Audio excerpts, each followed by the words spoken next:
Oui, bonjour. Merci, Jordan. Alors, bonsoir tout le monde. Ça me fait vraiment plaisir d'être avec vous en ce mardi soir rempli de neige. J'espère que vous avez passé une belle journée. Donc, on va commencer la session. Alors, ça s'intitule Une enquête d'études sociales en FLS, mission possible. Et puis, le but de la présentation ce soir est de vous présenter un document qui va certainement vous être utile pour planifier vos enquêtes d'études sociales avec vos élèves. Donc, je m'appelle Amélie Roy, je suis la conseillère pédagogique pour le français langue seconde au Ottawa Catholic School Board et je suis la conseillère pédagogique pour les niveaux élémentaires, donc maternelle à 6e année. D'habitude, je fais cette présentation avec ma collègue Lynn Kohut, qui a travaillé avec moi sur ce document, avec d'autres enseignants aussi. Alors, voilà. Je vais vous partager le lien à la présentation plus tard, donc vous allez pouvoir accéder aux diapositives si vous voulez les imprimer pour référence. Alors, au menu ce soir, d'abord, je vais vous présenter la ressource dont je vous parlais au début. On va parler brièvement du curriculum de français langue seconde et du CECR. On va aussi regarder la vision des études sociales. On va regarder une planification d'enquête d'études sociales. Donc, comment on peut planifier nos enquêtes d'études sociales dans une classe de français langue seconde. Et je vais vous montrer un exemple aussi d'une planification qui a été faite. Et avant de terminer la soirée, on va parler aussi de la technologie dans la classe de français langue seconde. Donc, comment la technologie peut nous aider à enseigner les études sociales, qu'on soit en virtuel ou en classe avec nos élèves. Et on va terminer la soirée avec vos questions. D'accord, alors pour commencer la soirée, on va faire un petit sondage anonyme pour mieux cerner qui sont les participants du webinaire ce soir. Donc, je vous invite à aller sur Poll Everywhere. Donc, voici l'adresse ici, pollev.com/Amélie Roy 979. Pas d'accent aigu sur mon prénom. Vous pouvez aussi utiliser le code QR si vous avez un téléphone pour vous joindre. Et puis, on va tout de suite passer à la première question. Voilà. Alors, la première question, de quelle région de l'Ontario êtes-vous? Donc, vous avez simplement à mettre un petit indicateur sur la carte. On va voir d'où les participants proviennent ce soir.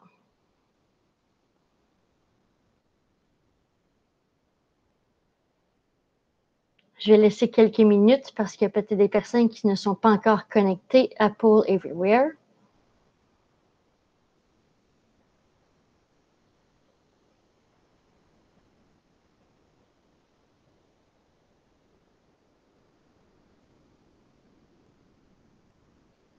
Alors, si vous ne connaissez pas cette super plateforme, Poll Everywhere est vraiment fantastique. Ça vous permet de faire des sondages, des bulles, des nuages de mots, justement des images cliquables comme on fait en ce moment.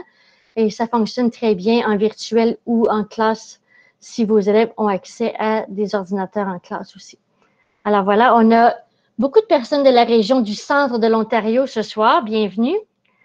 On a quelques personnes de la région de l'Est, des personnes du Sud-Ouest et quelques personnes du Nord-Est de Sudbury. Alors, bienvenue à tout le monde. Merci d'être ici. Excellent. Alors, on va passer à la prochaine question maintenant. La prochaine question qui vous demande quel niveau scolaire enseignez-vous? Donc, vous pouvez cocher autant de choix que vous avez. Je sais que enseigner le français en seconde, c'est souvent pas seulement enseigner un seul niveau. Donc, on va vraiment avoir une variété.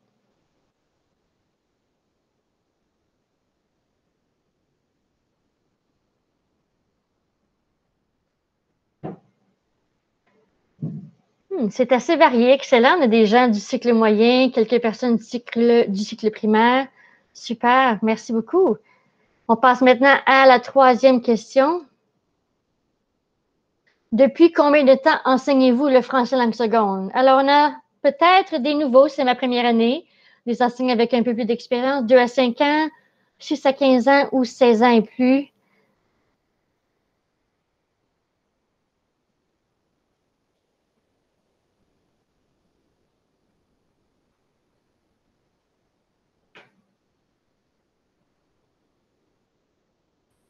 Super, excellent, merci. Alors, en moyenne, les enseignants qui sont présents ce soir ont entre 2 et 15 ans d'expérience. On a quelques nouveaux et quelques enseignants très expérimentés avec 16 ans et plus d'expérience. Super, alors bienvenue à tous. Ça me fait vraiment plaisir de vous présenter cette session ce soir et puis le but, c'est vraiment qu'on apprenne ensemble. Voilà. Très bien. Alors, pour la première partie de la présentation, je vais vous présenter une ressource qui a été créée pour vous, pour les enseignants de français langue seconde. Alors, cette ressource s'appelle « Une enquête d'études sociales en FLS, mission possible ». Et le but de la soirée ce soir est de vous familiariser avec le processus de planification d'une enquête en études sociales pour une classe de français langue seconde. Parce qu'on sait très bien que ce n'est pas pareil enseigner une autre matière en français quand c'est une classe de français langue seconde, soit d'extended ou d'immersion. Donc, le document que je vais vous présenter, c'est le résultat d'un processus que Lynn et moi avons développé il y a quelques années pour soutenir les enseignants de français langue seconde de l'élémentaire de notre conseil scolaire pour faciliter leur planification en études sociales. Suite à ce travail qu'on a fait, on a collaboré avec d'autres enseignants et enseignantes de l'Est ontarien et puis on a élaboré ensemble 12 scénarios de tâches finales pour les 12 domaines d'études sociales du curriculum des Social Studies de l'Ontario. Donc, voilà, alors vous allez voir ce soir, je vais vous présenter quelques exemples de comment on peut planifier nos enquêtes d'études sociales et puis vous allez pouvoir retrouver ce document-là en ligne sur le site eoccc.org. Donc, sur ce site-là, vous allez pouvoir retrouver le document qui contient les 12 scénarios de tâches finales comme je vous expliquais plus tôt. Donc, il y en a 2 par niveau pour le domaine A et domaine B, donc Strand A et Strand B.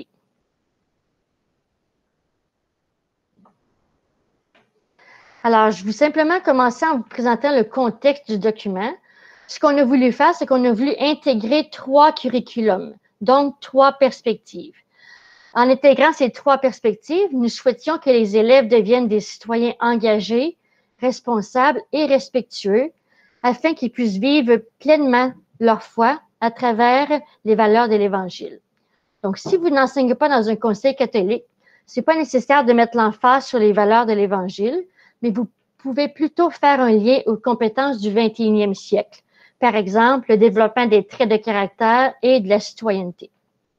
Parce qu'en tant qu'enseignant, on a tous la même mission empathique de guider nos élèves afin qu'ils deviennent des citoyens responsables, engagés et critiques, qui aideront leurs prochains, protégeront l'environnement et respecteront les peuples de la Terre. Donc, voilà comment on a développé le document. On a intégré les études sociales et le français langue seconde avec la perspective du curriculum de religion de l'Ontario aussi. Voilà. Alors, maintenant, on va regarder un peu plus en détail le curriculum de français langue seconde et le CECR, car c'est bien important de pouvoir comprendre ces 2 facteurs-là pour bien pouvoir planifier nos enquêtes d'études sociales. D'abord, quand vous regardez ici la vision du curriculum de français langue seconde, on se rend compte qu'il y a un message très important à retenir. Et puis, le message, c'est qu'on souhaite que nos élèves puissent communiquer et interagir avec confiance et participer activement en tant que citoyens au Canada et dans le monde. Donc, c'est vraiment ça le message qu'on veut retenir du curriculum de français langue seconde. Alors, ça va très bien avec nos études sociales. Maintenant, quand on regarde le CECR, vous savez que le curriculum de français langue seconde en Ontario est basé sur la philosophie et les principes du CECR. Les tâches, donc, qu'on a développées dans le document et qu'on vous propose dans les scénarios, ils reflètent l'approche actionnelle qui est prônée par le CECR. Donc, nos tâches, c'est vraiment, ça amène les élèves à être actifs dans leurs apprentissages et à partager, à communiquer leurs connaissances. Alors, qu'est-ce que c'est le CECR? Le CECR, c'est un outil pour définir, mesurer et reconnaître le progrès dans l'apprentissage d'une langue. Vous savez qu'il y a 6 niveaux du CECR, allant de A1 jusqu'à C2. Donc, c'est un outil de référence standard international qui qui décrit les habiletés langagières des apprenants. Alors, quand on regarde le CECR, on se rend bien compte que c'est un continuum d'apprentissage. Donc, on développe des compétences quand on est au A1 et plus on progresse dans l'apprentissage de notre langue seconde, plus on développe des compétences. Puis, les 6 niveaux de compétences sont décrits sous la forme d'énoncés « je peux ». Donc, ces énoncés sont utiles pour créer des tâches et aussi décrire ce que les apprenants peuvent faire. Le niveau de compétence des élèves de l'élémentaire varie entre les niveaux A1 et A2, soit les 2 premiers niveaux. Les compétences des niveaux B1 et B2 apparaissent plus tard à l'intermédiaire et au secondaire. Alors, les élèves qui sont au niveau A, donc A1 et A2, on dit qu'ils sont des utilisateurs élémentaires. Au niveau B, des utilisateurs indépendants. Et au niveau C, des utilisateurs expérimentés. Donc, nous, à l'élémentaire, on va se concentrer principalement dans le niveau A, des utilisateurs élémentaires. Et on veut vraiment que nos élèves développent des compétences pour être capables d'accomplir des tâches communicatives à travers différentes compétences, que ce soit en écoute, en lecture, en production et en interaction orale, et bien sûr, en écriture. Alors, je vais donner ici quelques exemples de descripteurs pour les utilisateurs débutants, donc niveau A. Qu'est-ce que nos élèves sont capables de faire? Donc, dans leur savoir écouter, ils peuvent reconnaître des mots familiers et des structures langagières simples à propos de moi, ma famille et mon environnement immédiat, quand les personnes parlent lentement et clairement. Savoir lire, je peux comprendre des mots familiers et des phrases très simples. Savoir parler et discuter. Je peux discuter de façon simple si l'interlocuteur parle lentement, qu'il répète ou reformule et m'aide à reformuler ce que j'essaie de dire. Je peux poser et répondre à des questions simples sur des sujets très familiers. Je peux utiliser des structures langagières et des phrases simples pour communiquer.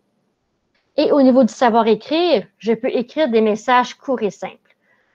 Donc là, c'est très important de garder ces descripteurs-là en tête quand on va planifier nos enquêtes en études sociales. Maintenant, allez encore une fois sur Poll Everywhere et j'ai une petite question pour vous qui vous attend.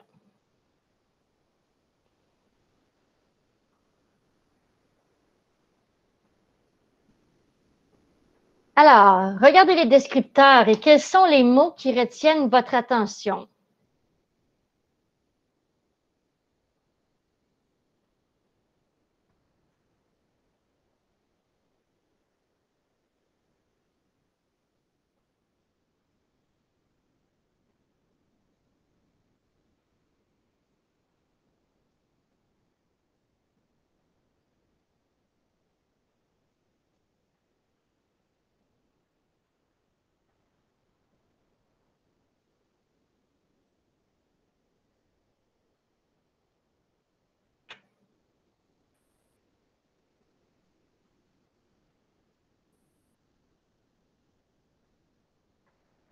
En effet, simple et court font partie des descripteurs du niveau A.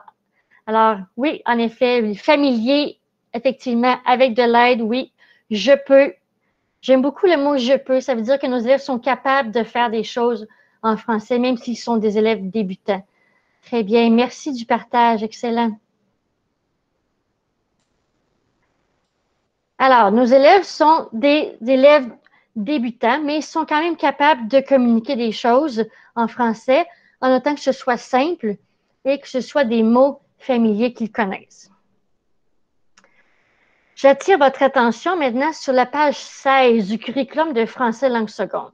On peut lire les 2 phrases suivantes. For subjects other than FSL that are taught in French in an extended French or French immersion program, the expectations in each grade are those outlined in the English language curriculum policy documents.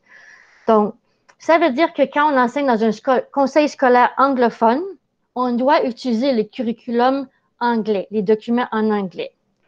Et faites attention parce que le curriculum d'études sociales en français est différent du document en anglais.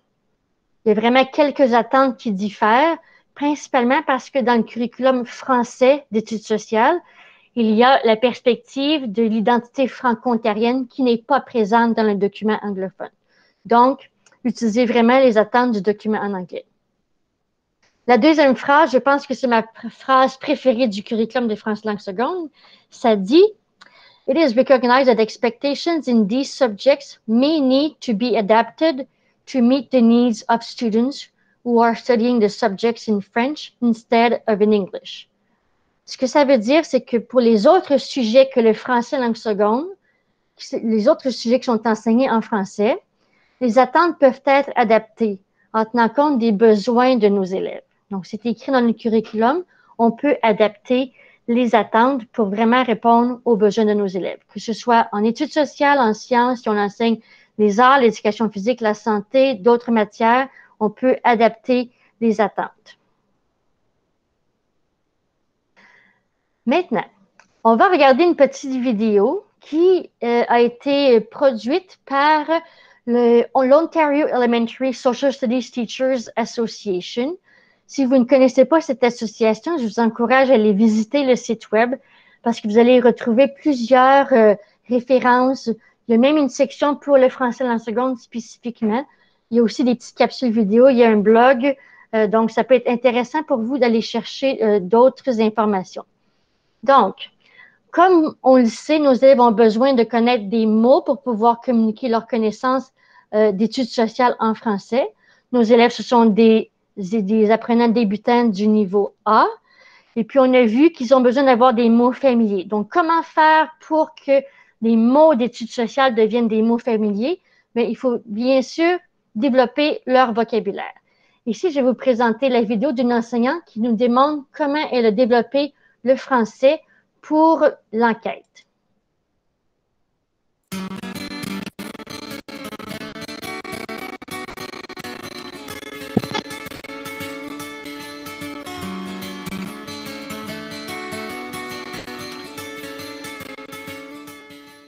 I think it's also really important because they're beginners in French to do a lot of vocabulary development and supporting that throughout the process with a lot of modeled and scaffolded tasks for them.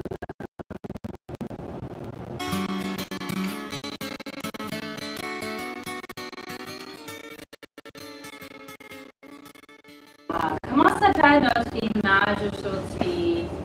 Comment est-ce que ça s'appelle? Oui. Non, toi?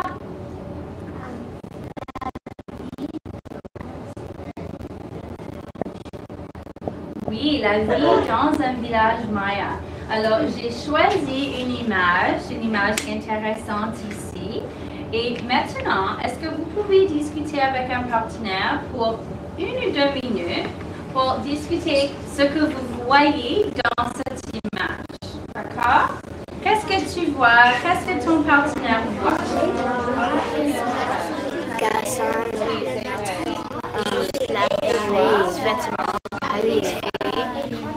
Je pense que les filles font plus des choses et les garçons pas faire beaucoup des choses. Donc je pense que ça ne va pas. Ils juste laver, seulement laver les vêtements. Oui.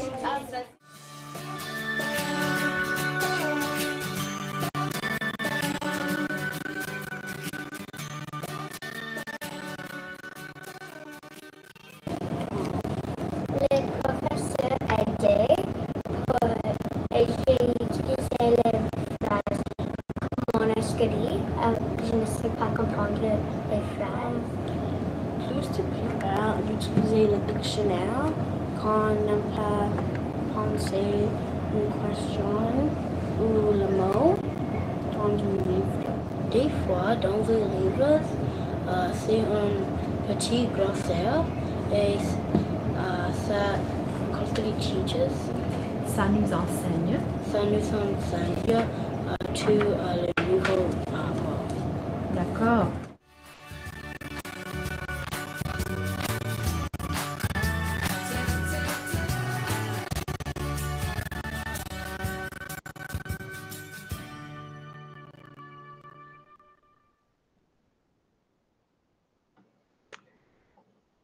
Alors voilà, c'était la petite vidéo que je trouve quand même assez intéressante, qui nous incite à penser qu'on doit faire une petite étape de plus vraiment pour que nos élèves puissent développer le vocabulaire pour les études sociales.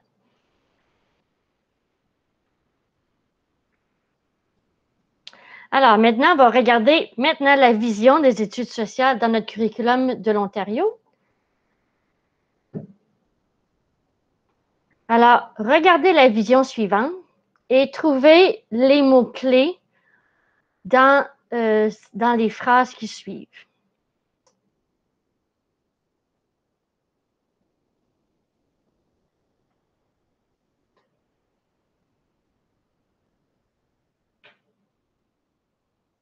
Maintenant, allez sur Poorly Aware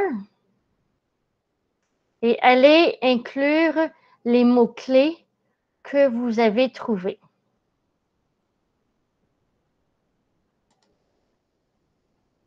Voilà, alors, lisez la vision des études sociales et quels sont les mots-clés.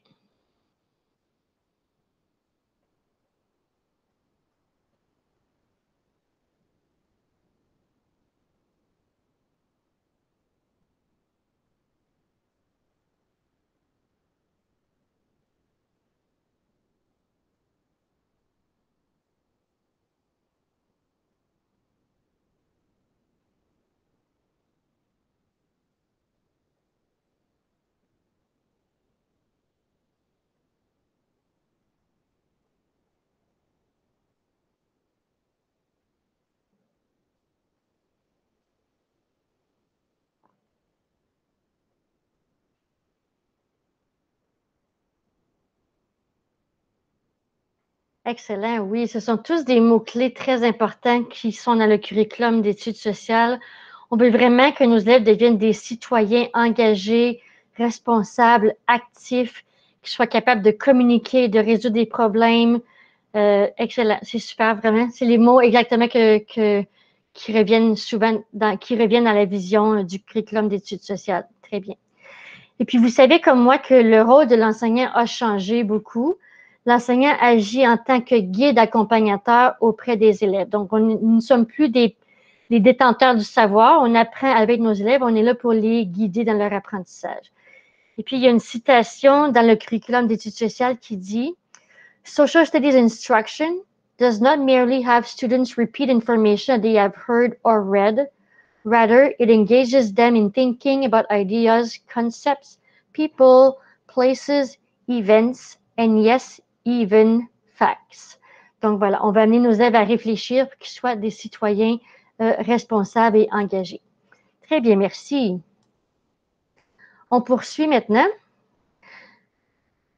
Quand on parle du curriculum d'études sociales, bien sûr, on parle de l'enquête.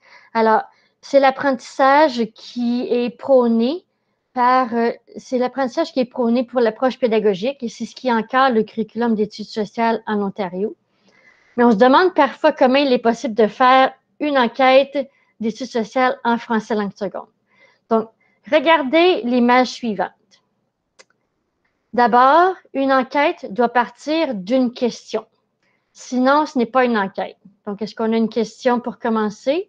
Si on n'a pas de question, si c'est l'enseignante qui conduit le taxi et puis que les élèves sont derrière, alors là, ce n'est pas une enquête. Les trois images suivantes représentent des enquêtes. Donc, les enquêtes peuvent être structurées, guidées ou autonomes. Alors, les petites images dans la voiture représentent l'implication de l'élève et de l'enseignant. Donc, dans une enquête structurée, vous voyez que l'enseignant est dans le siège du conducteur et l'élève est assis en avant. Donc, il participe à l'apprentissage. Dans une enquête guidée, l'élève est assis à la place du conducteur et l'enseignante est à la place du passager et guide l'élève dans son apprentissage. Et la dernière enquête, c'est une enquête indépendante. Donc, l'élève est assis en avant, conduit seul la voiture décapotable et l'enseignante est assise derrière. Donc, ça peut être peut-être difficile de laisser nos élèves de langue seconde faire des enquêtes autonomes parce qu'ils n'ont pas toujours le vocabulaire requis pour communiquer leurs connaissances. Donc, La plupart du temps, dans les classes de français langue seconde, on va faire des enquêtes structurées ou des enquêtes guidées pour que l'enseignant puisse quand même guider les élèves dans leur apprentissage. Maintenant,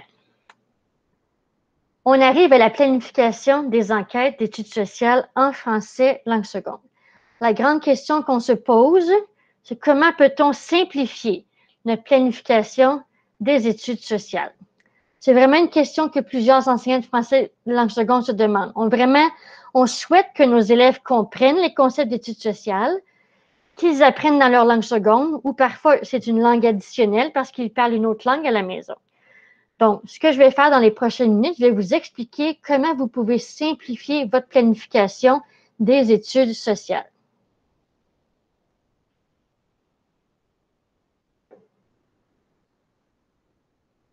D'abord, la première chose à faire, je vous dirais, c'est que où est-ce que nous, on a commencé, c'est qu'on a regardé les tableaux synthèse qui se retrouvent au début de chacun des niveaux scolaires. Donc, quand vous ouvrez le curriculum d'études sociales, il y a toujours 2 tableaux avant chaque niveau scolaire. Donc, ici, on a par exemple une page avant première année et il y aurait une autre page aussi pour le domaine A. Donc, domaine A et domaine B ont chacun un tableau synthèse comme ça. Chaque niveau scolaire a ses tableaux comme ça. Nous, ce qu'on vous suggère de faire, c'est de regarder ces tableaux parce que c'est votre point de départ pour commencer. Ça va vous aider beaucoup à comprendre le curriculum d'études sociales. Alors, regardez les grandes idées. Ça se retrouve dans la colonne du milieu, ce qu'on appelle les big ideas. Commencez par regarder ceci. Ensuite, regardez les questions qui sont suggérées, donc framing questions. Regardez quel genre de questions ils sont proposés dans le curriculum de français, d'études sociales, pardon. Ensuite, regardez les overall expectations. Donc, ce sont les attentes pour le domaine B, par exemple. Il y en a 3 dans le domaine B, il y en a 3 dans le domaine A aussi. Comprenez ensuite l'idée générale du domaine d'études. Donc, vous regardez le strand B, ici, et c'est écrit People and Environment, the Local Community. Donc, ça veut dire que pendant que je vais faire cette enquête-là avec mes élèves, on va parler du Local Community. Okay? Ensuite, c'est à ce moment-là que vous pourrez sélectionner les contenus d'apprentissage nécessaires. Les contenus d'apprentissage, ce sont ce qu'on appelle en anglais les Specific Expectations. Et ça va vous permettre d'atteindre vos objectifs d'apprentissage, les Learning Goals. Donc, c'est vraiment le point de départ à commencer pour faire votre planification. Essayez pas de regarder les Specific Expectations comme une liste d'items à cocher. D'accord? Essayez de regarder en premier les grandes idées. Ça va être beaucoup plus facile de comprendre ensuite comment vous pouvez rejoindre les contenus d'apprentissage. Alors, ce que Lynn et moi, on a fait, on a d'abord regardé les tableaux de planification, les tableaux synthèse pour la planification. Et puis, on a préparé des questions pour chacun des domaines. Donc, quand vous aurez accès à la présentation, et elles sont aussi incluses dans le document Mission Possible. Donc, quand je clique ici,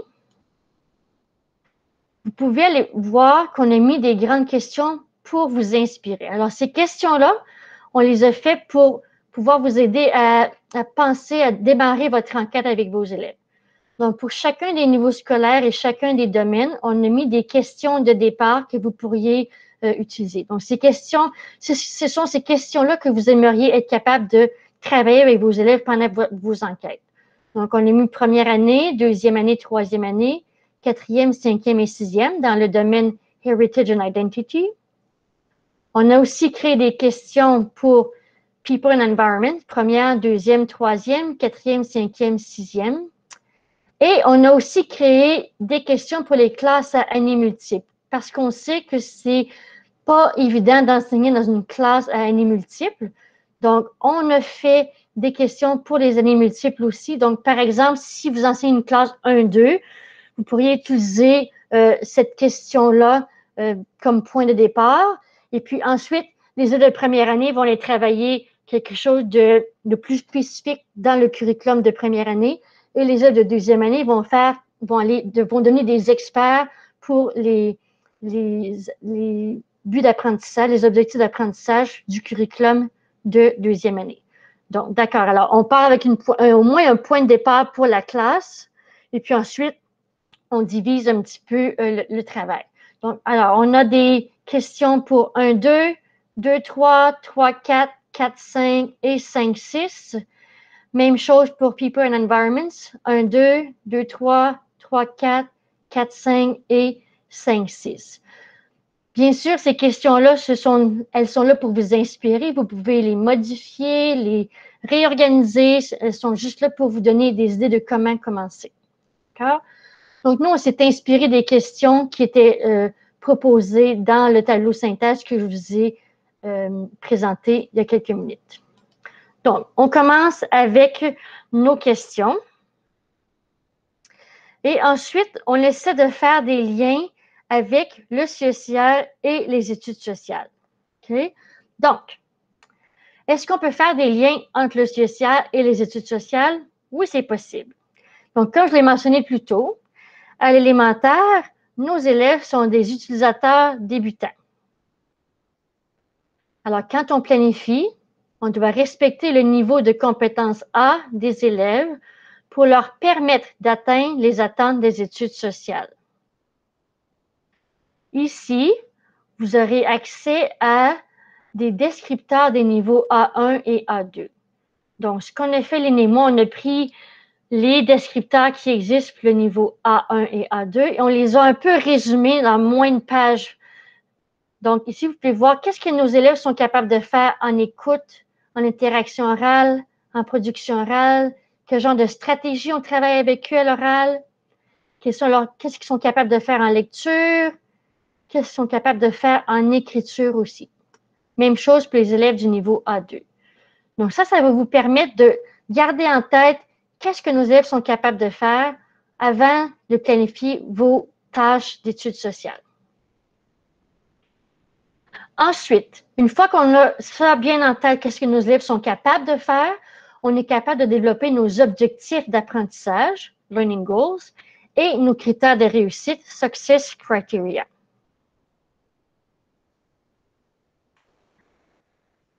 Maintenant, pour nous aider à développer nos objectifs d'apprentissage, Lynn et moi, on a trouvé un document qui a été fait par l'association Ontario Elementary Social Studies Teachers Association. Et ce qu'ils ont fait, moi, ce que j'appelle, c'est une version allégée du curriculum d'études sociales. Il faut juste faire attention. Par contre, ce document-là, il a été créé avec le curriculum de 2013. Donc, certaines attentes ne sont pas reflétées dans ce guide. Il faut simplement faire attention. Je vais vous montrer à quoi ça ressemble. Donc, on clique ici sur la planète Terre et on arrive sur le site de l'association OESSTA. Ce qu'ils ont fait ils appellent Generic Success Criteria. Donc, en général, en études sociales, qu'est-ce qu'on veut développer chez nos élèves? Et ensuite, ils ont fait pour chacun des niveaux scolaires des Success Criteria. Moi, je constate qu'on pourrait aussi les utiliser pour créer nos objectifs d'apprentissage. Donc, vous voyez ici, pour le strain A, le domaine B, deuxième année A, deuxième année B, et ça continue comme ça. Donc, c'est pour ça que j'appelle, c'est une version allégée, parce que ça simplifie un petit peu la compréhension du curriculum pour tout le monde. Donc, encore une fois, faites bien attention parce qu'il y a des attentes, particulièrement au niveau du junior, qui n'ont pas été modifiées au niveau de la perspective autochtone. Donc, ça ne reflète pas vraiment le curriculum révisé de 2018, mais ça vous donne quand même une très bonne idée pour partir et développer vos objectifs d'apprentissage. Donc, ceux-ci, ce sont en fait des specific expectations ou des contenus d'apprentissage qui sont simplifiés, puis les ont regroupés par domaine, donc strain A et strain B. Donc, vous allez voir que ça va vous aider aussi beaucoup à planifier vos enquêtes d'études sociales. Maintenant, Qu'est-ce que nos élèves sont capables de développer comme compétences pragmatiques? Les compétences pragmatiques, c'est vraiment les intentions de communication. Donc, pourquoi on communique? Donc, par exemple, quand on est un A1, on communique pour se présenter, pour s'informer sur l'identité de quelqu'un ou pour présenter quelqu'un. On communique aussi pour s'informer sur les lieux, les personnes ou les choses, ou aussi décrire, caractériser des lieux, des personnes et des choses. D'accord? Donc, juste quelques exemples ici. Donc, en suivant l'approche actionnelle et les compétences pragmatiques des niveaux A1 et A2, nous, ce qu'on a fait, on a élaboré 12 scénarios de tâches finales. Les tâches finales proposées permettent donc aux élèves de démontrer ce qu'ils ont appris pendant l'enquête. Ils vont être capables de communiquer leurs connaissances en français dans un contexte où ils seront des participants actifs. Maintenant, je vais vous présenter un exemple d'une planification pour que vous puissiez voir à quoi le tableau de planification ressemble. Donc, on va regarder un exemple qui est en 2e année dans le document « Une enquête d'études sociales en français en seconde, mission possible ». On va regarder le domaine B, « Global Communities ». Alors, chaque planification est divisée en différentes sections. D'abord, vous voyez les niveaux scolaires, la zone du CECR et le domaine d'études. Donc, on est dans le domaine d'études B, People and Environment, Global Communities. D'abord, en haut, on a la partie qui sont les Ontario Catholic School Graduate Expectation. Donc, nous, ce que nous avons utilisé la version adaptée pour les élèves de l'élémentaire, qui est en anglais. Et vous pourrez y avoir accès quand vous cliquez ici. Tout ce qui est souligné dans les tableaux de planification, ce sont des liens. Donc, vous pourrez aller voir les mots, la version adaptée pour les élèves. Ensuite, quand on descend un peu plus bas, on retrouve la grande question. Encore une fois, quand vous cliquez sur la grande question, vous aurez accès au document que je vous ai présenté qui contient toutes les grandes questions qu'on a développées pour vous. Donc, on a simplement écrit ici quelle est la grande question pour le Strand B de 2e année. La grande question est comment l'environnement naturel influence-t-il la façon dont les personnes répondent à leurs besoins dans différentes communautés autour du monde? On a aussi inclus un passage biblique qui reflète la grande question de l'enquête. Encore une fois, comme je vous le disais plus tôt, si vous n'enseignez pas dans un conseil scolaire catholique, ce n'est pas nécessaire d'inclure les valeurs de l'Évangile dans votre planification, dans votre enseignement non plus. Ensuite, vous retrouvez les objectifs d'apprentissage qui viennent du document OISSTA qu'on vient de regarder, les ICANN que OISSTA a fait. Donc, ce qu'on a fait, nous, on en a choisi 5 ou 6 parce qu'on n'a pas besoin de tous les faire. Okay? On en a simplement sorti 5 ou 6 pour notre tâche finale. Et ces 5 ou 6 objectifs-là sont nécessaires pour que nos élèves soient capables d'accomplir la tâche finale. Donc, je vais simplement aller rapidement, mais je veux quand même prendre le temps de vous les lire pour faire un résumé. Donc, à la fin, nos élèves, ce qu'on veut qu'ils soient capables de faire, je peux utiliser un outil, une carte, un globe terrestre, etc., pour situer des pays, des continents, des étendues d'eau autour du monde et expliquer leur importance.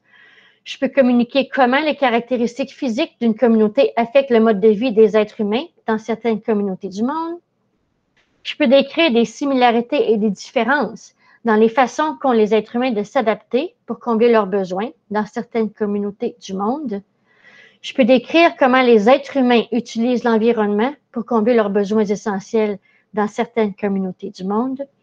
Et je peux identifier la relation d'interdépendance entre l'environnement physique dans lequel vivent certaines communautés et le mode de vie de ses habitants. Donc, ça, ce sont nos grands objectifs d'apprentissage pour notre tâche finale. Bien sûr, on va en intégrer de plus petits à travers dans nos leçons.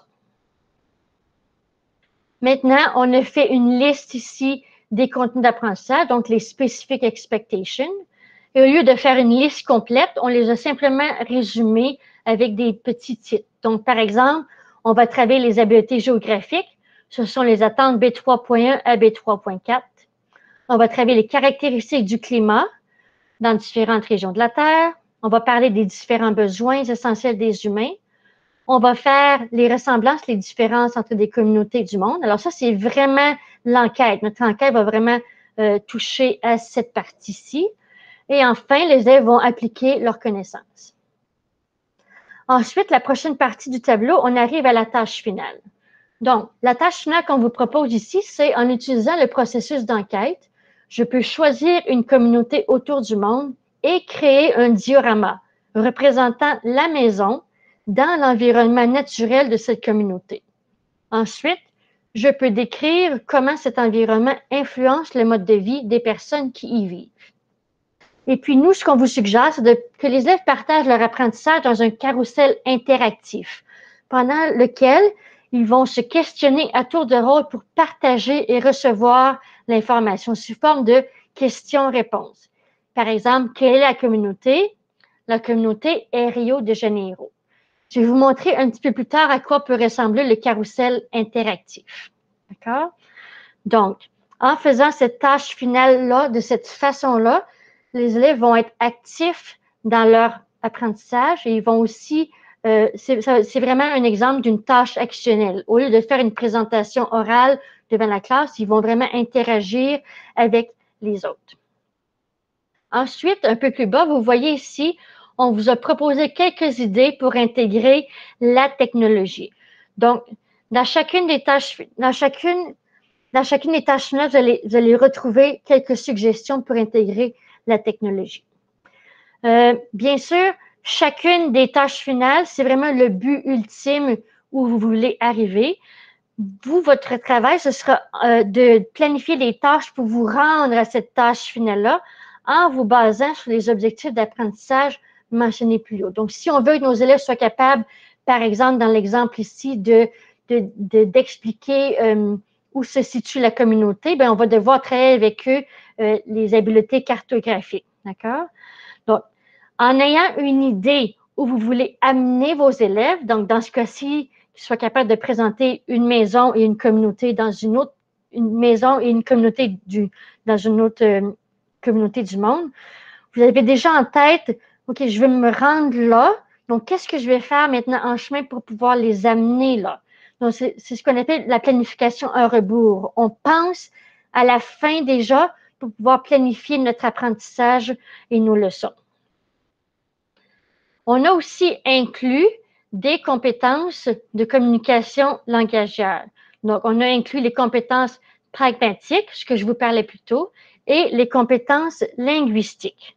Donc, les compétences pragmatiques, ce sont les intentions de communication. Pourquoi on communique?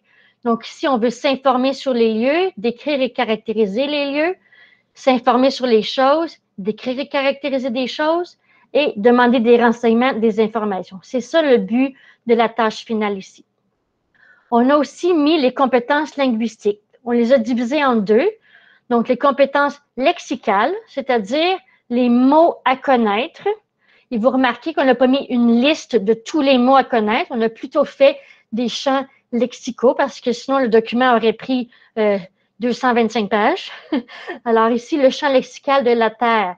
Alors, qu'est-ce qu'on veut que nos élèves connaissent de la Terre? Donc, par exemple, les océans, les continents, les pays, le globe terrestre. Qu'est-ce que les élèves devraient connaître sur le globe terrestre? Peut-être équateur, hémisphère nord, hémisphère sud, pôle nord, pôle sud, etc. Donc, on a vraiment fait une liste de champs lexicaux ici pour vous aider à cibler qu'est-ce que vos élèves ont besoin de savoir. Et au niveau des compétences grammaticales, c'est-à-dire la grammaire dont les élèves auront besoin pour communiquer. Donc, par exemple, ici, qu'est-ce que nos élèves vont avoir besoin? C'est d'utiliser des verbes au présent pour décrire et expliquer et utiliser des phrases interrogatives pour demander des informations. Donc, quand on veut parler je vais juste mentionner ici, quand on parle d'une compétence grammaticale, je ne veux pas dire que je vais conjuguer des verbes au présent avec mes élèves de deuxième année nécessairement, d'accord? Mais je dois garder en tête que je dois travailler avec eux des verbes, comment on va écrire et comment on va dire les verbes au présent en français. Okay? C'est pas nécessaire de faire des exercices de conjugaison ici. Okay? La même chose ici pour les phrases interrogatives. Il va falloir trouver une façon qui va correspondre au niveau de vos élèves pour faire vos activités de grammaire, d'accord? Gardez en tête que quand vous faites vos leçons de grammaire, vos activités de grammaire, c'est vraiment pour permettre à vos élèves de communiquer, d'accord? Et puis, si on veut que nos élèves soient capables de communiquer leurs connaissances en français, donc c'est vraiment essentiel de faire un inventaire du langage requis avant de commencer notre enseignement, donc au début de notre planification. C'est pour ça que c'est bien de faire un inventaire du lexique, du vocabulaire et de la grammaire qu'ils ont besoin. Puis, bien sûr, pour que nos élèves soient capables d'utiliser, il va falloir modéliser ce langage requis-là. Il va falloir, nous, en tant qu'enseignants, le répéter souvent et donner plusieurs opportunités aux élèves de les utiliser. Donc, dans chaque scénario, on a aussi mis des exemples du langage requis pour communiquer les connaissances. Alors, regardez ici, ça pourrait être un exemple de ce que nos élèves pourraient dire, pourraient lire et pourraient écrire possiblement à la fin de l'enquête. Donc, la communauté est Rio de Janeiro, c'est dans l'hémisphère sud, c'est sur le continent de l'Amérique du Sud, c'est au Brésil. Le climat est chaud parce que c'est près de l'équateur. La maison est en briques. Les familles se rassemblent à l'église. Les enfants portent un short et un t-shirt. Ils mangent des légumes et des fruits. Donc, vous voyez, on peut voir la grammaire ici, là. Les verbes au présent, c'est principalement le verbe être à la troisième personne du singulier. Vous avez le verbe en ER à la troisième personne du pluriel, porte et mange. Et on sait très bien que nos élèves, très souvent, vont dire portant, mangeant. Donc, ça peut être une façon qu'on parle de la grammaire pendant notre enquête. Donc, ça, c'est un petit exemple qui vous démontre ce que les élèves pourraient faire à la fin de la tâche finale. Ensuite, ce qu'on a fait, on a développé des critères de réussite, donc des success criteria, et on les a basés sur les objectifs d'apprentissage du début. Alors, bien sûr, ce sont des suggestions pour vous guider quand vous les co-créerez avec vos élèves. C'est toujours l'idéal d'avoir une idée en tête de ce qu'on veut évaluer au niveau des études sociales pour la tâche finale, mais c'est recommandé de les co-créer avec vos élèves. Donc, qu'est-ce que nos élèves vont être capables de faire à la fin? Je peux nommer la communauté recherchée, je peux localiser la communauté sur une carte, je peux nommer le continent de cette communauté, je peux identifier le climat et expliquer pourquoi. Je peux nommer les matériaux utilisés pour construire les maisons de cette communauté. Je peux identifier sur des images les vêtements que les enfants portent et je peux nommer des exemples de nourriture. Donc, vraiment ici, mes critères de réussite, ce sont des critères de réussite pour les études sociales. Vous pourrez développer vos propres critères de réussite pour le français éventuellement. Et à la fin de chaque tableau, vous allez retrouver une liste de ressources possibles. On a mis des sites web. Encore une fois, ce qui est souligné, ce sont des liens directement. Et on a aussi mis des suggestions de livres qui peut-être se retrouvent dans vos écoles. Alors, chaque tableau de planification est bâti sur le même format. Maintenant que je vous ai présenté l'exemple du tableau de planification de deuxième année, j'aimerais vous présenter comment j'ai planifié mon enquête avec mes élèves de deuxième année. Donc, juste pour vous donner une idée, quand j'ai commencé avec mes élèves, on était à la mi-octobre et cette enquête-là s'est poursuivie jusqu'à la mi-janvier. J'ai intégré mes attentes de français langue seconde pendant que j'enseignais mes études sociales. Donc, on a fait des études sociales tout en intégrant les attentes de français. On a passé de la mi-octobre jusqu'à la mi-janvier à parler des communautés autour du monde. Ce que ça a donné, c'est que mes élèves, c'était plus facile pour eux parce qu'ils avaient le vocabulaire des études sociales à utiliser et à apprendre, mais c'était intégré dans la classe de français. Et puis, ces mots-là sont devenus des mots familiers pour eux. Et c'est pour ça qu'ils ont été capables de communiquer en français à la fin. Donc, au départ, quand j'ai présenté cette page-là à mes élèves, il y avait juste l'échelle sur la page. Alors, en commençant par en bas, on a ajouté nos objectifs ensemble. Bien sûr, j'avais mon idée en tête, je voulais les amener, mais on les a ajoutés ensemble. Alors, on a commencé d'abord en bas. La première, je peux identifier les parties du globe. Donc, on a vraiment débuté notre enquête avec cet objectif-là. Ensuite, je peux localiser les continents et les océans sur une carte. Je peux situer le Canada et Ottawa sur une carte. Je peux utiliser les points cardinaux pour décrire où est un pays. Je peux identifier les 3 zones du climat sur la Terre. Je peux écrire un texte descriptif sur un pays pour expliquer sa localisation et son climat. Donc, vous voyez ici, j'ai encore davantage intégré le français dans mon enquête. Ensuite, on a parlé des maisons, on a parlé de la nourriture. Les enfants ont représenté la vie d'un enfant en dessin. Ensuite, ils ont cherché des informations sur une communauté autour du monde. Ils ont créé leur diorama. Et ensuite, ils ont été capables d'expliquer comment l'environnement naturel influence la vie des personnes dans une communauté autour du monde. Donc, avec la planification à rebours, c'est comme ça que j'ai vraiment pu déterminer ce que mes élèves avaient besoin d'apprendre pour être capables d'accomplir la tâche finale. Ces étapes-là sont vraiment importantes afin de pouvoir acquérir le langage requis et les connaissances nécessaires pour la tâche finale. Comme je vous disais, 3 mois ont été nécessaires pour donner le temps aux élèves de pratiquer et répéter le langage requis. Alors, j'ai intégré mon français et mes études sociales ensemble et c'est ce qui a fait notre apprentissage pendant 3 mois. Je vous incite fortement à utiliser le modèle de transfert progressif de la responsabilité quand vous enseignez le français langue seconde. D'abord, on veut amener nos élèves de la dépendance vis-à-vis de l'enseignant. Donc, on va modéliser beaucoup pour eux pour les amener vers l'autonomie. On va faire beaucoup de pratiques partagées, de pratiques guidées avec les élèves pour qu'ils soient capables de faire de façon autonome. Si on saute l'étape, si on ne modélise pas pour eux, si on ne leur montre pas comment faire, ils vont utiliser Google Translate très souvent et puis ils vont avoir vraiment de la difficulté à écrire, ils vont avoir de la difficulté à parler en français. Donc, on doit vraiment leur modéliser comment ils doivent faire. Je vais vous présenter ici un exemple ici d'un paragraphe descriptif. Donc, vous vous souvenez, quand je vous ai présenté l'échelle, il y avait une partie où un objectif d'apprentissage qui était « je peux écrire un paragraphe descriptif pour situer un pays ».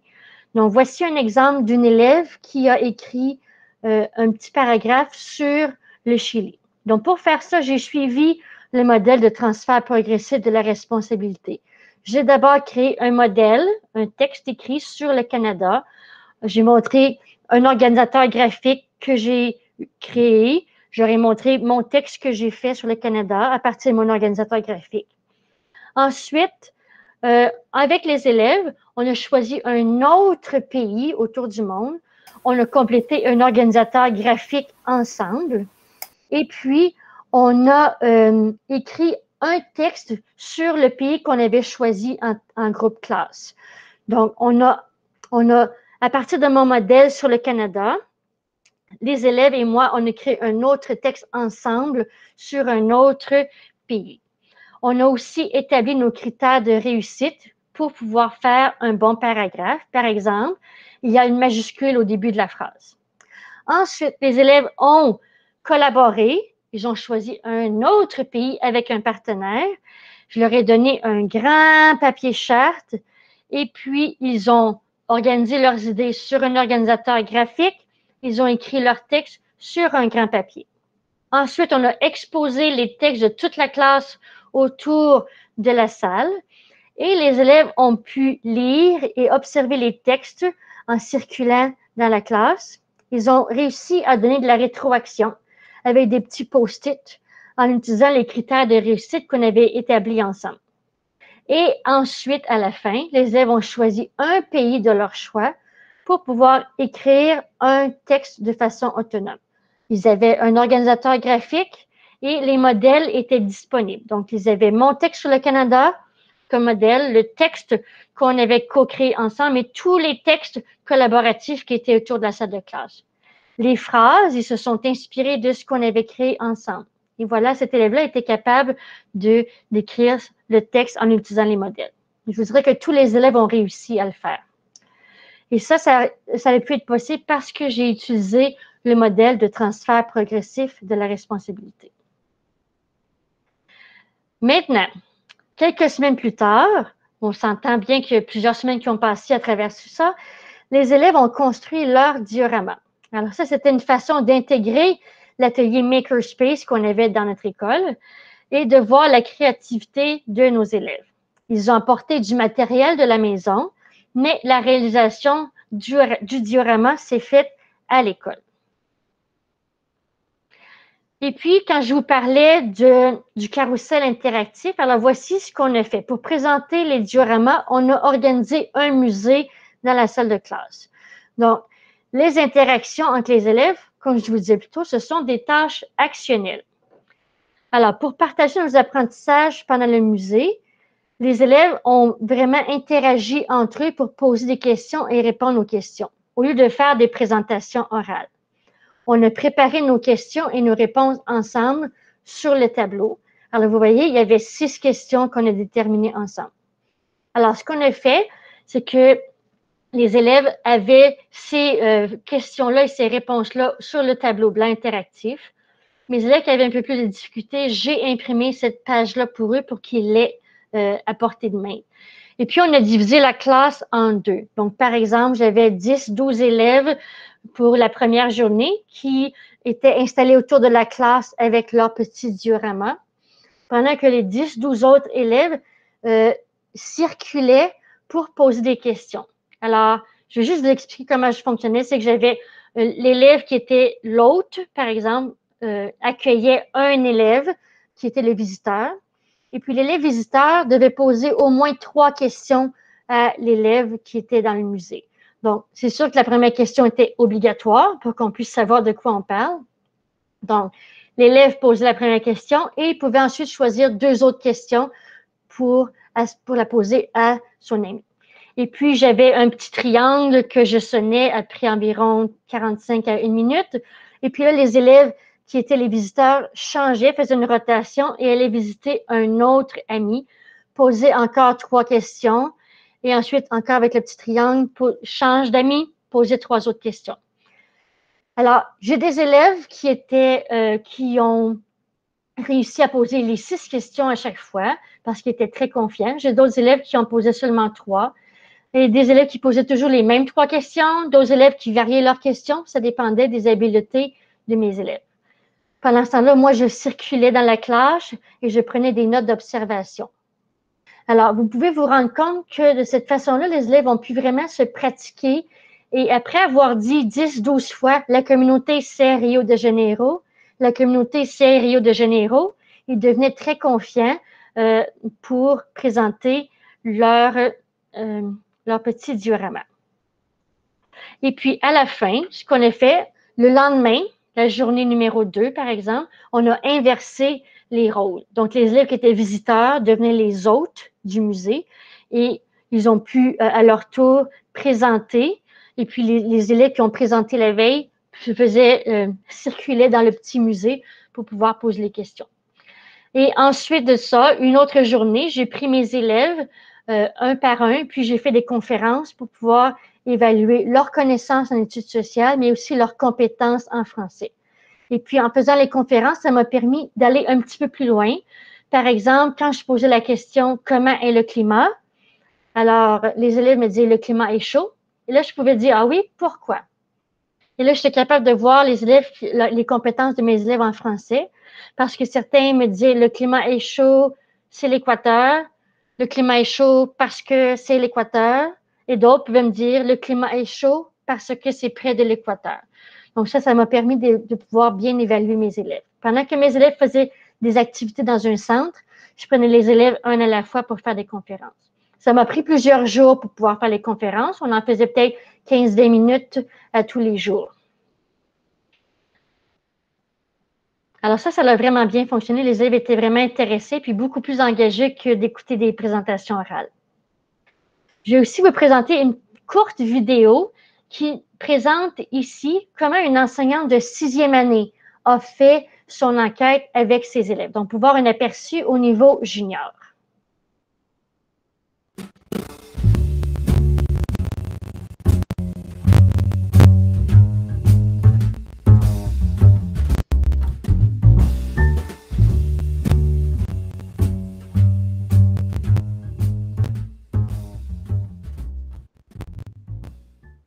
Avant de commencer mon enquête, j'ai planifié plusieurs activités qui ont développé les compétences nécessaires par les élèves de pouvoir faire l'enquête. Une façon que j'ai commencé cette enquête, c'était de faire une étude des journaux, The Toronto Star. Je les ai mis dans leur équipe d'experts et ils ont cherché dans les journaux pour trouver les problèmes internationaux. Et puis, on a enlevé les problèmes et on les a classifiés. Et après qu'on a classifié les problèmes, on a utilisé, même si les journaux étaient en anglais, on a classifié l'information en français. Et après, on a posé des questions selon on a fait des leçons sur le questionnement avec les problèmes mondiaux pour travailler les questions.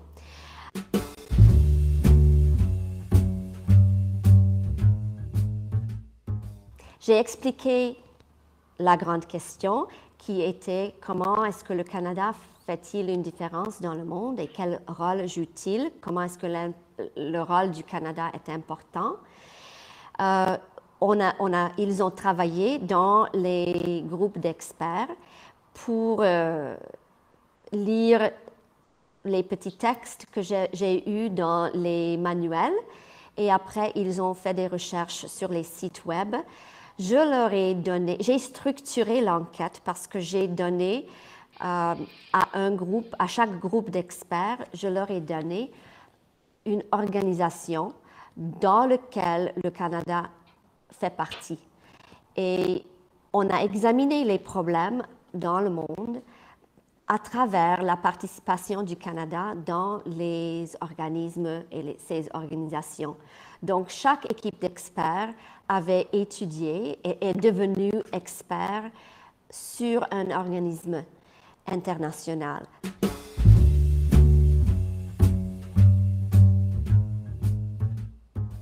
Ils sont devenus experts dans ces organismes et puis ils ont posé des questions, leurs propres questions d'enquête pour pouvoir répondre à ces questions, pour pouvoir ramasser l'information nécessaire.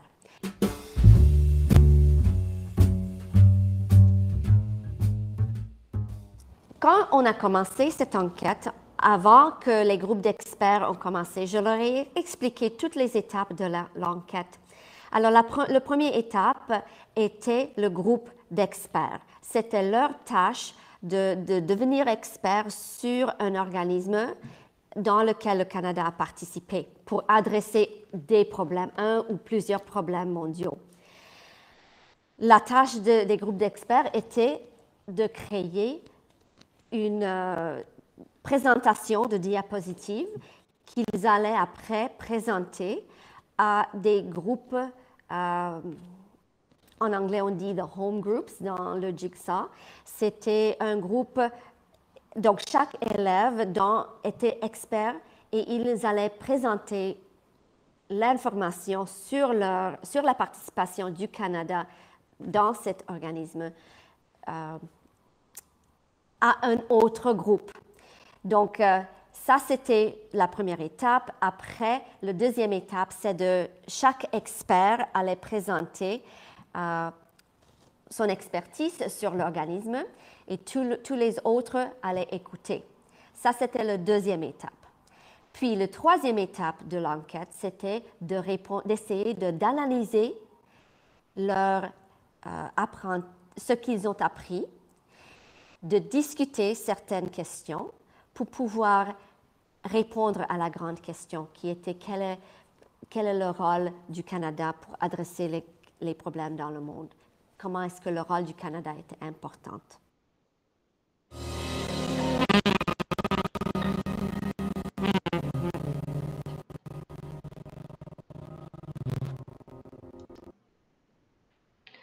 Alors voilà, ça vous donne un exemple aux juniors, comment on peut aussi l'intégrer. Je vous dirais que j'ai déjà utilisé ce principe-là de Jigsaw aussi avec des élèves de 3e année et ça fonctionne très bien.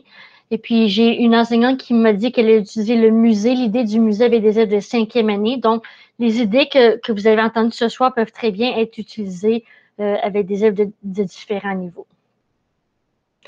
Donc, en résumé, quand vous voulez planifier vos enquêtes d'études sociales, vous devez choisir votre question d'enquête, développer vos objectifs d'apprentissage en lien avec la question, déterminer les contenus d'apprentissage nécessaires, donc les specific expectations du curriculum, garder en tête ce que vos élèves sont capables de faire, donc pensez, ils sont des A1 et des A2, déterminer comment les élèves vont démontrer leurs apprentissages à la fin, pensez aux compétences communicatives langagières nécessaires pour la tâche finale. Donc, quel vocabulaire ils ont besoin? Quelle structure langagière on a besoin? Quelle grammaire ils ont besoin pour communiquer?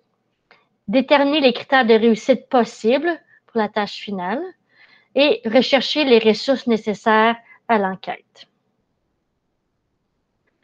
Maintenant, quand on veut parler de la technologie dans la classe de français langue seconde, il y a vraiment une multitude d'outils qu'on peut utiliser avec nos élèves pour favoriser la communication et puis aussi augmenter la confiance de nos élèves dans la classe de français. Donc, j'ai mis ici quelques exemples d'outils, d'applications, d'extensions qui existent qu'on pourrait vraiment utiliser en études sociales et en français.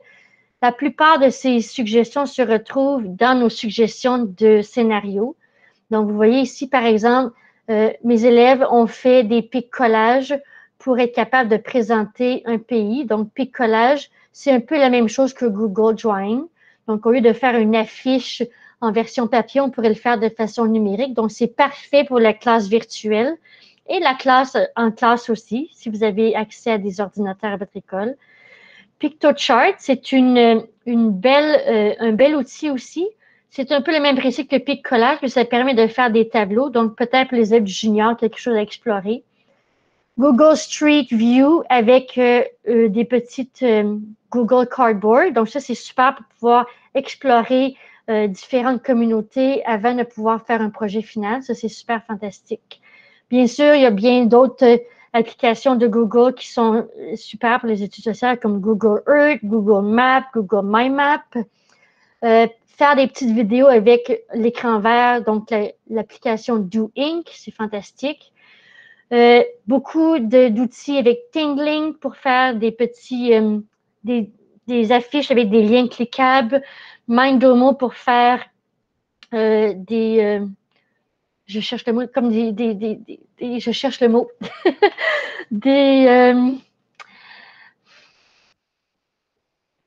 oui, il est tard. Je pense que je me souviens plus du mot. Pour faire un inventaire d'idées. En tout cas, Rémi Ménage d'idées, c'est ici.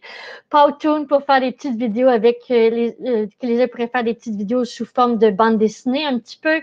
Flipgrid, que vous connaissez certainement, qui nous permet d'enregistrer des petites vidéos que nos élèves peuvent s'enregistrer aussi en train de parler. BookReader, créer des livres numériques absolument fantastiques que les élèves peuvent s'enregistrer aussi. Super. WeVideo, c'est un peu comme iMovie. Donc, c'est un outil qui permet de créer des vidéos. Screencastify, qui permet d'enregistrer notre écran. Donc, nous, on peut enregistrer notre leçon avec Screencastify où les élèves peuvent s'enregistrer en train de lire quelque chose, de présenter quelque chose sur leur écran d'ordinateur. Explain Everything, qui est un peu un smartboard numérique. Puppet Pals, qui permet de faire des petites pièces de théâtre avec des petits personnages déjà créés. Chatterpix, qui permet de faire parler des objets. Donc, ça, c'est vraiment drôle pour les élèves les plus petits. Les élèves juniors aussi aiment ça. stop motion qui permet de faire des vidéos saccadées. Donc, on prend différentes photos d'objets qui sont en mouvement, puis ça fait une vidéo saccadée qui s'enchaîne. Et bien sûr, les fameux codes QR qui peuvent être utilisés dans la classe de français pour différents usages. Alors ici, c'est vraiment un bref aperçu de tous les outils technologiques qu'on peut utiliser, soit en virtuel ou soit dans la classe avec nos élèves. Je suis certaine que vous en connaissez d'autres aussi que je n'ai pas mis. Maintenant, j'aimerais qu'on prenne quelques minutes pour faire un partage d'idées. Donc, Jordan, est-ce qu'on pourrait faire des salles de discussion maintenant? Peut-être faire 4 salles de discussion.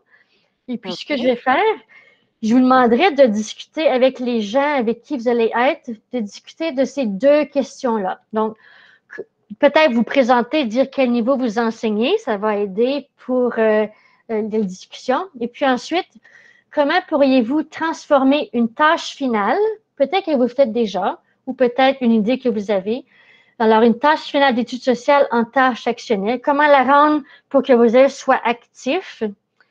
Et puis, une deuxième question que j'aimerais que vous discutiez, comment pourriez-vous exploiter davantage la technologie pendant vos enquêtes d'études sociales? Alors, on va vous donner peut-être 8 minutes, c'est pas beaucoup, mais c'est juste pour avoir un partage d'idées un petit peu entre vous. Et puis, après, on va revenir en grand groupe pour conclure. Ça va? Jordan, est-ce que tu es prêt? Oui, je viens juste d'ouvrir tous les salles. Parfait, merci.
Amélie, dis-moi quand tu veux que tout le monde retourne.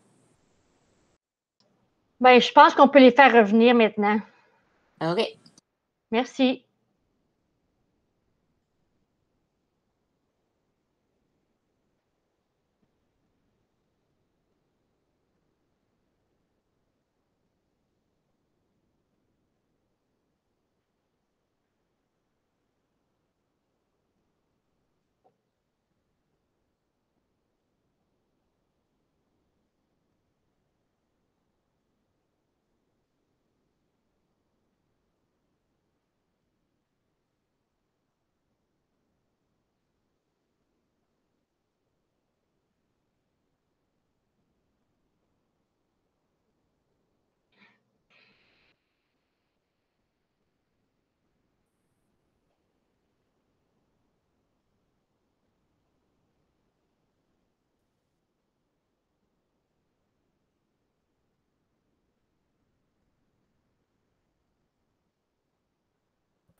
Alors voilà, vous êtes de retour dans la salle principale. J'espère que vous avez eu la chance d'avoir de petites discussions avec d'autres collègues. Et puis, j'espère que ça vous a amené quelques idées pour pouvoir commencer une prochaine enquête d'études sociales avec vos élèves. Maintenant qu'on commence le deuxième terme, donc vous pourriez avoir de nouvelles inspirations. Voilà. Donc, on va terminer le webinaire par quelques diapos qui restent. D'abord, je vous liste ici quelques ressources que vous pourriez aller voir. Donc, ici, le blog du OISSTA. Donc, si vous cliquez sur l'image, vous allez avoir accès au blog. Ici, les critères de réussite, comme je vous parlais, les ICANN, la version allégée du curriculum d'études sociales. Ici, la section de OISSTA qui parle des classes à niveau multiple avec différentes stratégies. Vous pouvez aller voir ceci. Et en fait, la quatrième ressource qui s'appelle TC2 Critical Thinking. Vous allez pouvoir trouver sur ce site des images.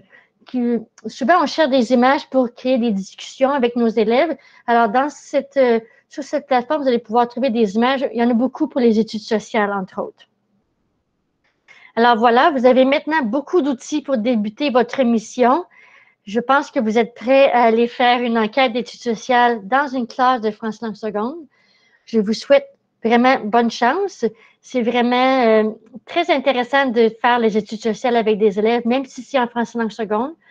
Il faut simplement se donner le temps de le faire et puis il faut outiller nos élèves et les guider pour qu'ils soient capables de communiquer leurs connaissances en français.